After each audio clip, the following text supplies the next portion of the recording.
Hello students, how are you. भाई बहुत खराब समय चल रहा है और ऐसी सिचुएशंस बिगड़ती चली जा रही हैं कि पूछो ही मत। हम सभी ने कभी डिजर्व भी नहीं किया होगा कि इस तरीके की सिचुएशंस आके खड़ी हो जाएंगी कि बुरी तरह से घरों में कैद हो जाना पड़ेगा और गवर्नमेंट अपने मनचाहे फैसले ले रही है, जो सही लग रहा कर रही है।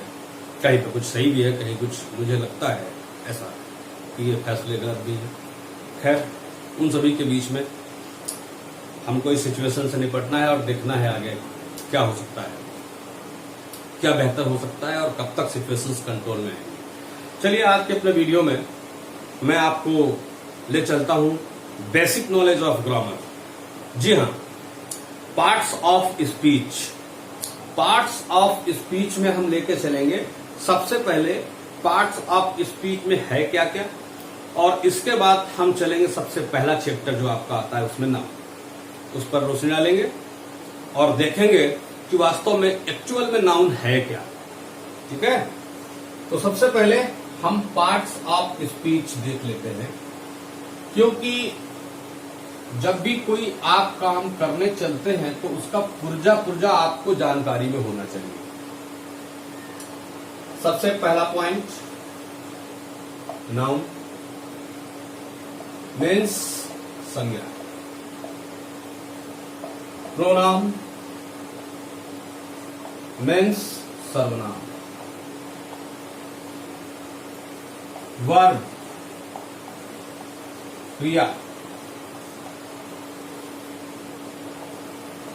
एडवर्ब क्रिया, विशेषण,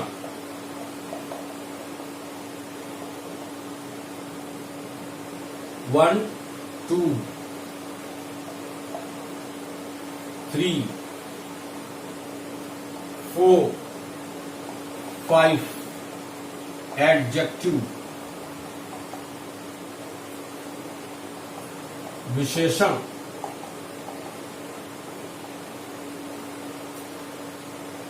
सिक्स,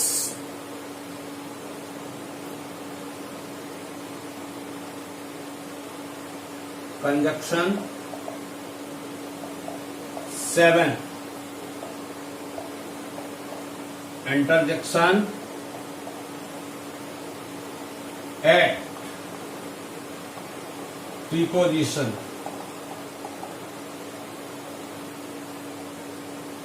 नाइन, आर्टिकल, क्रिया विशेषण, विशेषण, और ये आपका संयोजक हो गया। इसके बाद विस्मय, सूचक, अव्यय, और ये समुच्चय, बोधक, अव्यय, और ये अग्रशब्द। जी हाँ, यहां से ग्रामर की शुरुआत होती है और हम ये देखते हैं कि इस ग्रामर की स्टार्टिंग में कोई भी चीज है, आप किसी भी चीज को लेकर चलते हैं तो सबसे पहले उसके आपको पुर्जे की आवश्यकता होती है। सपोज दैट आप मोबाइल लाते हैं, मोबाइल में ऊपरी तौर पर मोबाइल, उसका कवर, उसका जो ऊपर से इसको डिफेंड करने के लिए लगाया जाता है। उसके बाद फिर उसकी लीड, सबका काम क्या है पता है। हम ईयरफोन लगाते हैं, उसका काम क्या है पता है। स्पीकर है, उसका काम क्या है पता है। तो जब एक एक चीज पुर्जे का आपको नॉलेज होगा तभी आप उसको एक कर सकते। आप देखते हैं मैकेनिक मोटरसाइकिल या कार के पुर्जे खोल के उसका पहिया अलग कर देते हैं, बोनट अलग कर देते हैं, मेडीगार्ड अलग कर देते हैं, इंजन अलग कर देते हैं, और फिर एक एक इंजन के उस पुर्जे को धीरे धीरे बांध करके फिर से खड़ा कर देते हैं और रेडी कर देते हैं। उसी तरीके से ये ग्रामर का एक एक पुर्जा है जो कि ग्रामर को खड़ा करता है। टेंस नॉलेज के साथ साथ ये चीज आपकी बहुत मस्ट है। Tense knowledge plus part of speech plus conditional sentence की अगर आपको जानकारी है तो निश्चित रूप से आपको आपके ग्रामर के नॉलेज के साथ साथ थ्रू आउट स्पीकिंग करने से कोई रोक नहीं सकता। बाकी मैंने काफी वीडियोस देखे हैं, काफी जगह बुक्स देखी हैं, 2 घंटे में अंग्रेजी बोलना सीखें, 3 घंटे में ऐसा कर लें, 6 दिन में ऐसा कर लें, 90 दिन में ऐसा कर लें, सब बकवास है। किन्हीं भी चीजों को रट रटा करके आप अपना नॉलेज का स्ट्रक्चर खड़ा नहीं कर सकते। I guarantee it. मैं इस चीज के लिए पूरी तरीके से आपको बिल्कुल अश्योर कराता हूं, क्योंकि हम रटी हुई चीजों को बोल तो सकते हैं लेकिन उससे नॉलेज नहीं अपडेट कर सकते। नॉलेज तभी आती है जब जिज्ञासा होती है, और जब जिज्ञासा होती है तो हम सीखने की ओर बढ़ते हैं, और जब सीखने की ओर बढ़ते हैं तो ऑब्वियसली हम सीखते हैं। इसी तरीके से मैं पहले पॉइंट पर लेके चल रहा हूं, पार्ट्स ऑफ स्पीच अर्थात वाक्य के भेद, जिसका हिंदी में उच्चारण किया जाए तो निकलता ही है कि वाक्य के भेद। जब तक आपको वाक्य भेद नहीं पता। ये संज्ञा है, ये सर्वनाम है, ये क्रिया है, एडवर्ब जो क्रिया की विशेषता बताए, एडजेक्टिव जो नाउन की विशेषता बताए, कंजक्शन जो जोड़ने का कार्य करे, जैसा कि नाम ही है इसका कि संयोजक, जैसा कि आप देख रहे हैं संयोजक, फिर विस्मय सूचक, फिर समुच्चय बोधक अव्यय और फिर अग्रसर। ये आपके पार्ट हो गए। अब इन पार्ट्स में से सबसे पहला पार्ट जो आपका आता है वो आता है नाउन का। नाउन की डिफिनेशंस अलग अलग तरीके से कोई भी कुछ कह सकता है। The noun is a word, person, place of thing, बहुत सिंपल तरीके से। लेकिन उसी लैंग्वेज के बीच में मैंने भी एक लैंग्वेज पढ़ी है, देखी है। The noun is a word which is use to perform, otherwise to define a person, place और थिंग। किसी व्यक्ति, वस्तु अथवा स्थान को जिस शब्द के द्वारा डिफाइन किया जाता है, परिभाषित किया जाता है, वह शब्द संज्ञा कहलाता है। A noun is a word which is used to define a person, place or thing. किसी व्यक्ति, वस्तु अथवा स्थान को परिभाषित करने के लिए हम जिस शब्द का इस्तेमाल करते हैं वह संज्ञा कहलाती है। संज्ञा जैसे राम है, श्याम है, सीता है, गीता है, लक्ष्मी है, घर है, मकान है, वस्तु है, यह कलम है, यह बोर्ड है, मोबाइल है, ये सारी चीजें संज्ञाएं हैं। कुछ भी, एवरीथिंग दैट इज नाउन।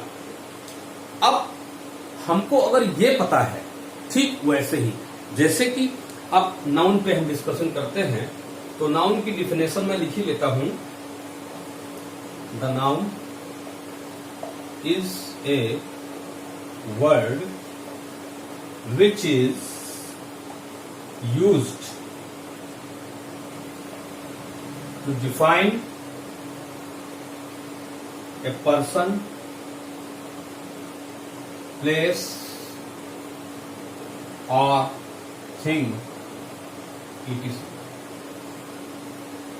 कुछ भी डिफाइन करने के लिए आप इस तरीके से इसको डिफाइन करें। अब हम चलते हैं ऑपरेशन में।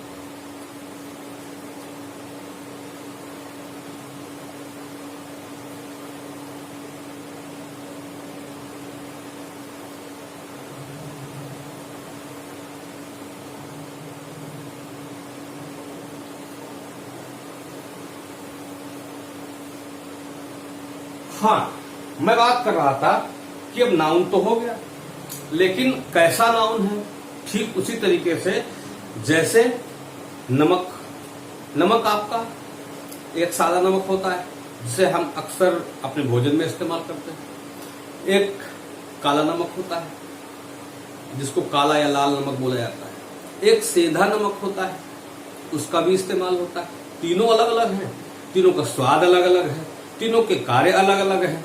अगर खाने में लाल नमक डाल दिया है तो नहीं मजा आएगा, या लाल नमक की जगह पे जो कोई चटपटी चीज बनानी होती वहां पे हम सादा नमक डाल देते तो काम नहीं आता है। और यदि सीधा नमक का इस्तेमाल जैसा कि उपवास वगैरह में किया जाता है, अन्य चीजों में भी किया जाता है, उसको कहीं अन्य इस्तेमाल कर दें तो नहीं बनेगा। ठीक है, तो हर चीज का अपना यूज है। चीज वही है, नमक ही है, लेकिन नमक की 3 वैरायटी होगी। इसी तरीके से ये आपका है नाउन है, और नाउन की 5 वैरायटी है। नाउन में आप जब चलते हैं तो सबसे पहले आपको मिलता है proper noun, number 2 common noun, number 3 collective noun, number 4 material noun,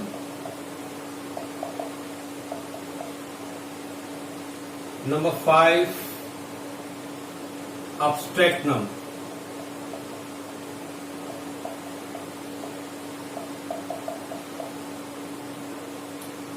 proper noun व्यक्तिवाचक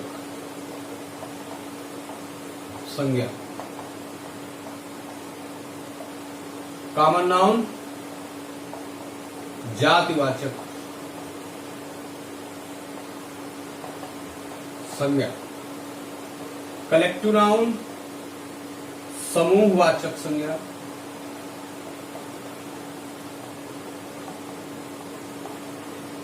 material noun पदार्थवाचक संज्ञा,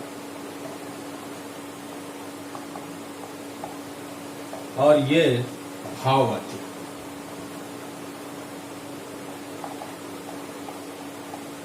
इस तरीके से आपके 5 नाम हैं। ठीक है, हर एक चीज का जैसे कार्य उसमें अलग होता है, वैसे ही इसमें अलग होता है। कोई भी उदाहरण आप जोड़ सकते हैं, किसी भी तरीके से आप दूध को ही ले लीजिए, दूध तो एक ही होता है, लेकिन उसी दूध से चाय बनती है, उसी दूध से हम खोया बनाते हैं, उसी दूध से मट्ठा बनता है, उसी दूध से घी बनाते हैं। तो उसको अलग अलग तरीके से बांट दिया गया, जैसा उससे यूज करना है उसी हिसाब से उसको कर दिया, गुणवत्ताएं अलग अलग हो गई। दूध अगर आप पिए रोज आधा गिलास, 1 गिलास, आधा लीटर, वो अपना अलग कार्य करेगा। खोया आप अगर खाएं वो अपना अलग कार्य करेगा, घी खाएं वो अलग कार्य करेगा। जैसे कि नमक का एग्जाम्पल दिया, वैसे ये भी एग्जाम्पल है। कहने का तात्पर्य है कि नाउन वही है, 5 भागों में बांट दिया गया। इन 5 भागों को अगर हम समझ लें तो बड़ी आसानी के साथ हम समझ जाएंगे कि कहां पर किस नाउन का इस्तेमाल किया गया और कहां पर इसका कैसे हम कनेक्शन जोड़ेंगे, कैसे इसको मॉडिफाई करेंगे, कैसे इसको एक्सप्लेन करना है, कैसे इससे बिहेव करना है। इस तरीके से आप 5 नाउन को स्टडी करके आगे बढ़ सकते हैं। और उन चीजों को पहचानना बहुत जरूरी होता है, क्योंकि अगर हमें पता नहीं है कि ये लाल नमक है, कि हरा नमक है, कि काला नमक है, तो हम उसका इस्तेमाल निश्चित तौर पर गलत ही करेंगे। कभी कभी तुक्के में सही भी हो जाएगा, लेकिन तुक्का जिस तरीके से भोजन को स्वादिष्ट नहीं बनाता, उसी तरीके से तुक्का, ग्रामर का तुक्का लिटरेचर को या इंग्लिश को स्वादिष्ट नहीं बना सकता, मतलब इंटेलिजेंस जो होता है वो नहीं दे सकता। इसलिए जरूरी है कि आप उसको बहुत बारीक से अच्छे से समझ करके तब स्टडी करें। ठीक है, अब इस चैप्टर को हम आगे लेके चलते हैं। सबसे पहले हम डिफाइन करेंगे आपके प्रॉपर नाउन को।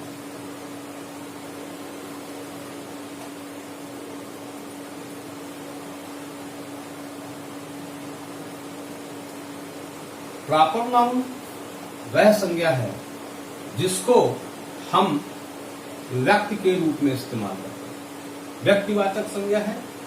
ठीक है, इसलिए हम इसको स्टडी करेंगे। A noun that defines about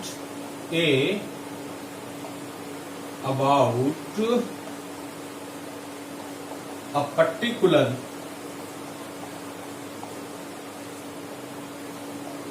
person, place or thing। मतलब एक प्रॉपर नाउन अर्थात व्यक्तिवाचक संज्ञा कुछ विशेष पर्सनालिटी को डिफाइन करती है। विशेष जैसे विशेष आपका राम हो गया, मनोहर हो गया,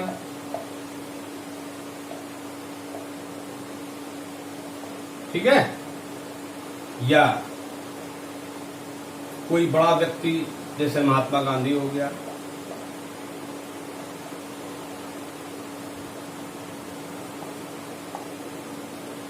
भगत सिंह हो गया,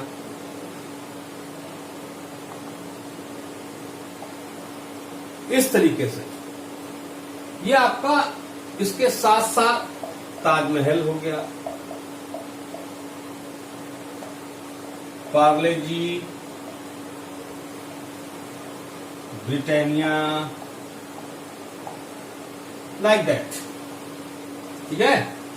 या इसमें अभी मैंने जोड़ दिया जैसे कि आपका कोई पर्टिकुलर मॉल हाउस, मॉल बना हुआ है, जैसे कि आप उसका ले लें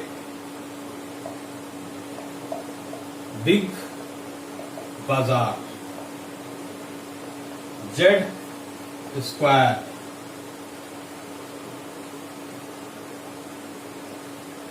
लाइक दैट।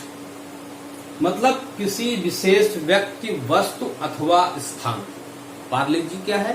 वस्तु है, उसको खाया जाता है, लेकिन नाम क्या है? पार्ले जी। बिस्किट तो बहुत सारे हैं, बेकरी खोली है, लेकिन उस पर कोई मोनोग्राम नहीं है। वो कुछ भी उसको आप अपने टेस्ट के हिसाब से कह सकते हैं, नमकीन दे दो, मीठा दे दो, खट्टा दे दो, बट कोई पर्टिकुलर नाम नहीं है। तो पार्ले जी। बिल्डिंग बहुत सारी है, लेकिन ताजमहल नाम है, दुर्गा टेम्पल नाम है, लक्ष्मी टेम्पल नाम है, भुवनेश्वरी मंदिर नाम है, राधा कृष्ण टेम्पल नाम है, पर्टिकुलर मंदिर। इसी तरीके से पर्टिकुलर पर्सन के विषय में आप ले लीजिए, पर्टिकुलर पर्सन है तो पर्टिकुलर बात हो गई। और पर्टिकुलर के लिए हम प्रॉपर नाउन का इस्तेमाल करते हैं जब किसी विशेष व्यक्ति अथवा वस्तु का जिक्र हो, वहां पर आपका प्रॉपर नाउन लगता है। देखिए, हम डेफिनेशंस तो इंग्लिश में कोई भी बना सकते हैं, लेकिन we have to learn about it in a very simple way in our mother tongue. हमको अपनी मदर टंग में समझना होगा, मातृ भाषा जो हमारी है उसमें समझना होगा, क्योंकि हम कोई कुछ भी बोले, हम पहले अपनी मदर लैंग्वेज जो है हमारी मातृभाषा है उसमें समझेंगे, उसके बाद उसको रिप्रोड्यूस करेंगे, तब फिर इंग्लिश में करेंगे। लेकिन we have to learn, we have to understand, we have to just take it in our mind, in our own language, then we can reproduce and we can have put the data in English. In other language, in which language that in that language in which the person who is talking to us, who is talking to me, just can't understand, otherwise wants to know, तो लेकिन हमको तो अपनी language में समझना पड़ेगा। इसके हिसाब से हमने आपको प्रॉपर नाउन के विषय में बताया। प्रॉपर नाउन आपका देख लीजिए, प्रॉपर नाउन आपका व्यक्तिवाचक संज्ञा है, उसकी डिफिनेशंस, उसके एग्जांपल्स आपके सामने हैं। और इसी के साथ साथ अब हम दूसरे पर चलेंगे जो कि कॉमन नाउन है। अब यहां पे आ जाइए आप, कॉमन नाउन। कॉमन नाउन आपका चलते हैं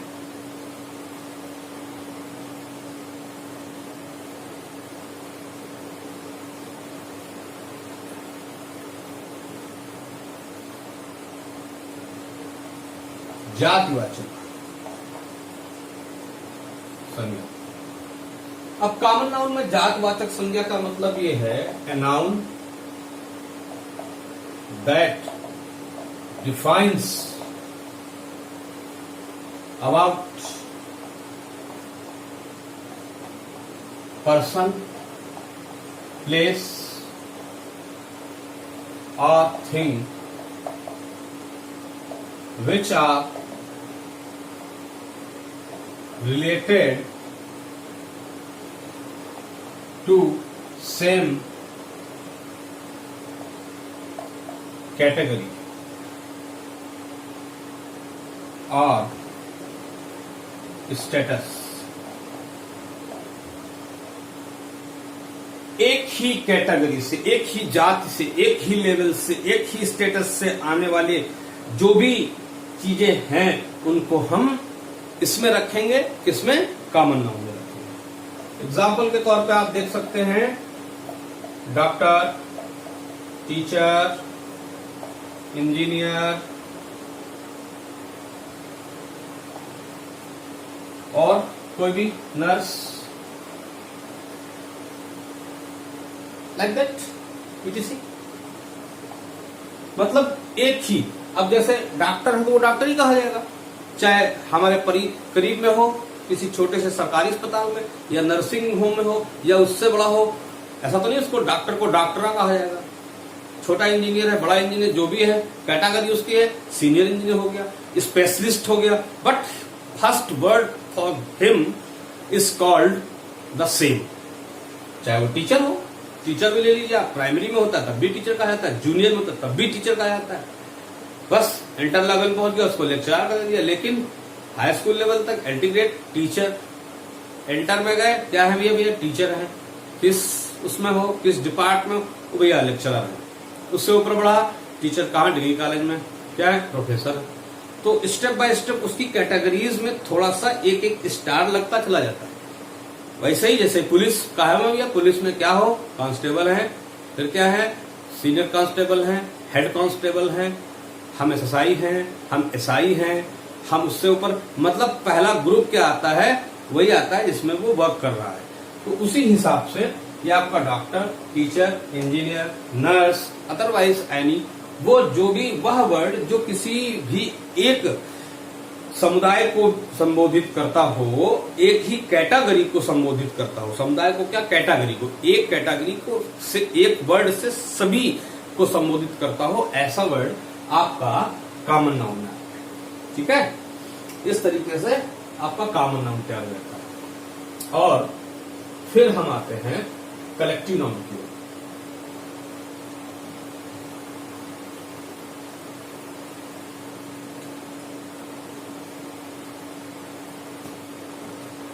अभी आपका आ जाएगा collective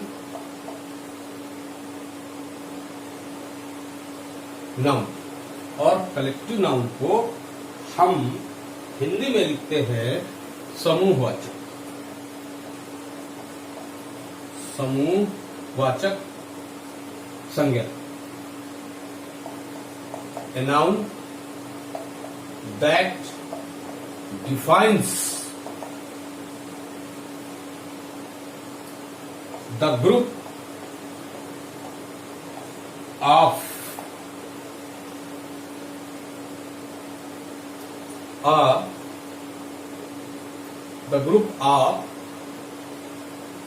some person or things and called by a different name। एक ऐसा नाउन दैट डिफाइंस, एक ऐसी संज्ञा जो कि एक ग्रुप को दर्शाती है, वो भी कैसा, पर्सन और थिंग, कुछ लोगों या वस्तुओं से मिलकर के, और उसको एक अलग नाम दिया जाता है। जैसे पुलिस, पुलिस में क्या होता है, पुरुष और महिलाएं, लेकिन पुरुष और महिलाएं खाकी कपड़े वाले ऐसा सा नहीं कहा जाता, पुलिस कहा गया। ये एक ग्रुप है, अकेले आता है तो उसमें पुलिस मैन, पुलिस वुमेन, लेकिन कभी भी जब हम कोई जिक्र करते हैं पुलिस आ गई, पुलिस आ गई, तो आ गए या आ गई मतलब काफी लोग। जैसे फ्लॉक, फ्लॉक में क्या है, झुंड है पक्षियों का, बहुत सारे पक्षी हैं। जैसे क्लास, क्लास में 10 बच्चे भी हो सकते हैं, 20 भी हो सकते हैं, 5 भी हो सकते हैं, 50 भी हो सकते हैं, कोई संख्या नहीं है, कोई तादाद नहीं है। आर्मी, ये भी आपका आ गया उसी में कलेक्टिव में, मत, और इनको नाम अलग दिया गया। इसमें तो नहीं कहा गया कि इसमें तोता, मैना, बगुला, कौवा सब कुछ था। क्लास में ये तो नहीं कहा गया राम, मोहन, गिरजेश, सोनी, फलाने, ढिमके, वो सब थे।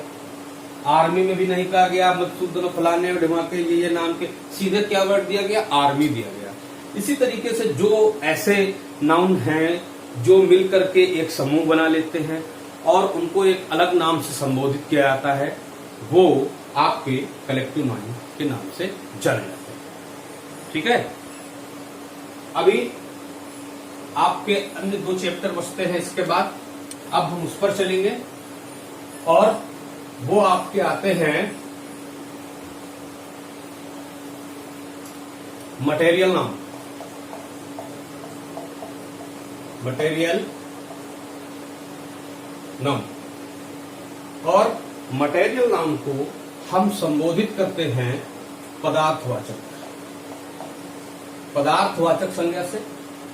A noun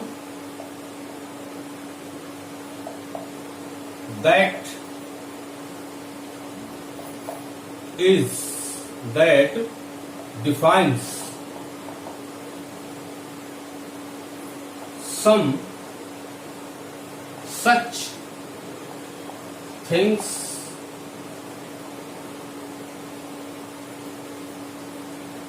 by which other some things by which other things are noun are prepared। पदार्थवाचक में कुछ ऐसी वस्तुओं का बोध होता है जिनसे हम दूसरी चीजों का निर्माण करते हैं। दूसरी चीजों का निर्माण जैसे milk, silver, gold, iron, would, etc। ये ऐसी चीजें हैं जिनसे हम दूसरी चीजों का निर्माण करते हैं। दूध से बहुत सी चीजों का निर्माण होता है। आपका लकड़ी है, बहुत सी चीजों का निर्माण होता है। इसमें आपकी अर्थ भी आ जाएगी, अर्थ से भी बहुत सी चीजों का निर्माण होता है। ऐसी समस्त चीजें जिनसे हम दूसरी चीजों का निर्माण करते हैं। लोहा, चांदी, सोना, लकड़ी, इनसे अन्य चीजों का निर्माण किया जाता है। इसीलिए ए नाउन दैट डिफाइंस, एक नाउन जो कि परिभाषित करता है सम सच थिंग्स, कुछ ऐसी वस्तुओं का, बाय विच, जिनसे other things are known are prepared, तैयार किए जाते हैं। अब ये भी तो नाउन है, सिल्वर भी नाउन है, गोल्ड भी नाउन। जो भी तैयारी हुई वो दूसरे नाउन के रूप में आ गए, नाउन कहा गया। लेकिन कुछ ऐसी वस्तुओं से जिनसे हम दूसरी चीजों का निर्माण कर सकते हैं। अगर उनसे दूसरी चीजों का निर्माण नहीं कर सकते हैं तो नहीं ले सकते। इसमें आपका पानी भी आ जाता है, वाटर भी आ जाता है, क्योंकि वाटर को हम बार बार तब्दीली करते रहते हैं। पानी है, पानी को फ्रीज कर दिया, ठीक है ना, लिक्विड से हम ठोस में ले आए, ठोस से फिर लिक्विड में ले आए। इस तरीके से आपका ये मटेरियल नाउन भी यहीं पर क्लियर हो जाता है। अब मटेरियल नाउन के बाद हम अगला स्टेप जो चलेंगे वो चलेंगे इसके आखिरी पार्ट की ओर, और आखिरी पार्ट आपका है एब्स्ट्रैक्ट नाउन।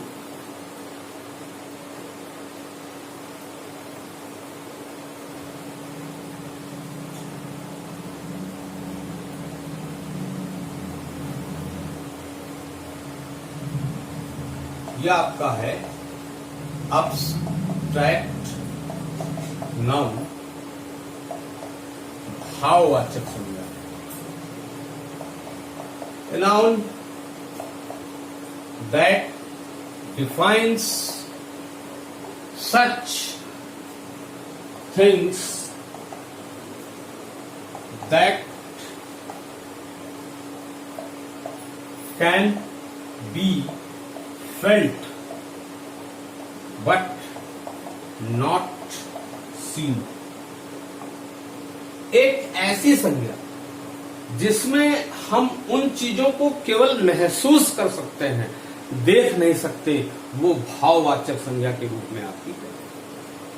ऐसी चीजें, ऐसी बातें जिनको हम केवल फील कर सकते हैं, जैसे एंगर, क्रोध, ग्रीड, लालच, खुशी, हैप्पीनेस, सैडनेस,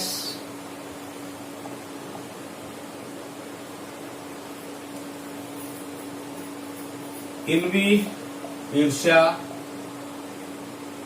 और सारो भी वही चीज आ गई, ठीक है ना, सरप्राइज, आश्चर्य, दुख, दया, पिटी,